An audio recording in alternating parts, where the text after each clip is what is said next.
มื้อนี้นั้นหลายๆท่านนั้นยังมีปัญหาเกี่ยวกับโรคความเครียดความเครียดนี้มันจะส่งผลไปถึงเกี่ยวกับเรื่องสุขภาพเฮ็ดให้หน้าแก่และจะเป็นคนที่อารมณ์ร้อนและเป็นคนที่แบบโหยิ้มแย้มแจ่มใสและมันจะส่งผลมานั้นคือว่าอย่าเป็นโรคความดันเบาหวานไขมันในเส้นเลือดโรคมะเร็งเส้นฝอยแตกที่สมองหลายๆคนอาจจะมีความเครียดอยู่แต่วันนี้ถ้ามีความเครียดแล้วหลายๆคนก็บอกว่าต้องปล่อยวางแต่ทุกท่านนั้นก็เฮ็ดบ่ได้ทุกท่านนั้นเฮ็ดบ่ได้ความเครียดนั้นมันจะส่งผลบางท่านอาจจะไปคิดฆ่าตัวตายบางท่านอาจจะเป็นโรคซึมเศร้าโดยที่แก้ปัญหาเกี่ยวกับความเครียดบ่ได้แต่มื้อนี้เฮามาใส่ลมหายใจของเฮานะแก้ความเครียดนั่นเองแล้วไปเฮ็ดแบบใดนะกาข้าพเจ้าเองขอขอบใจกับอาจารย์วันไซนะที่ข้าพเจ้าได้เรียนมาและอยากแบ่งปันเพราะเป็นสิ่งที่สำคัญนั้นคือเฮ็ดแล้วจิตใจเฮานะความเครียดมันจะหายไปแต่มื้อนี้อย่าให้ไปฮู้กันเลยว่าเฮาจะใช้วิธีการหันใจโดยที่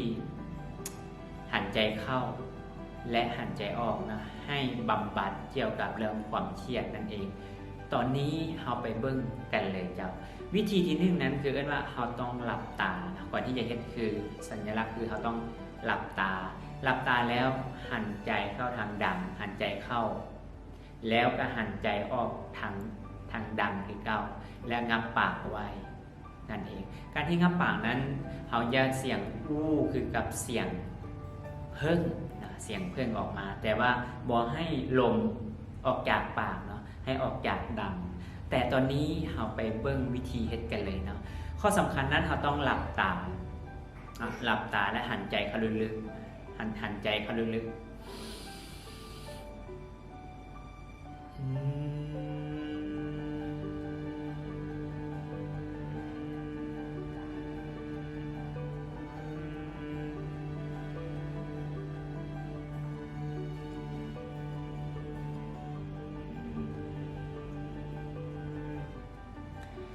แล้วให้หลับตาหันใจเข้าให้ท้องป่องและ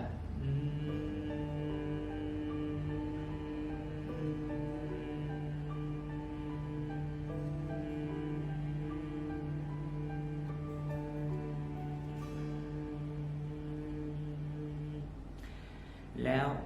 ให้หลับตาสืบปกตินะต้องหลับตาตลอดนะอันนี้คือการสาธิตแล้วให้สืบขึ้นอีกให้ท้องเผาป้อง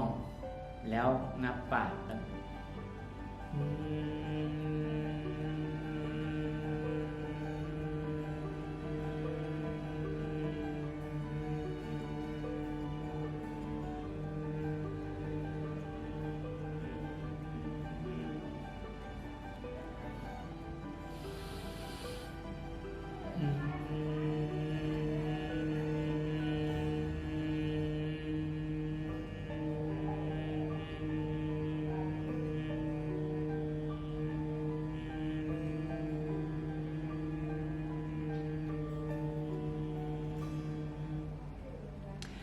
และเฮ็ดนั้นคือเราต้องปล่อยลมออกจากดังและปากต้องงับไว้และเฮ็ดไปต้องเฮ็ดให้ได้10 เทื่อ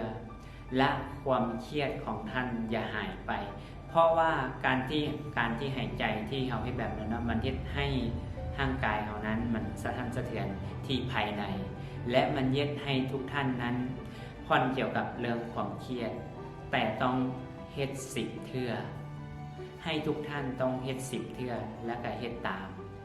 ค่อยๆเฮ็ดตามไปหลังจากเฮ็ดตามแล้วความเครียดของท่านนั้นมันจะเริ่มค่อยหายไปความเครียดจะหายไปเลย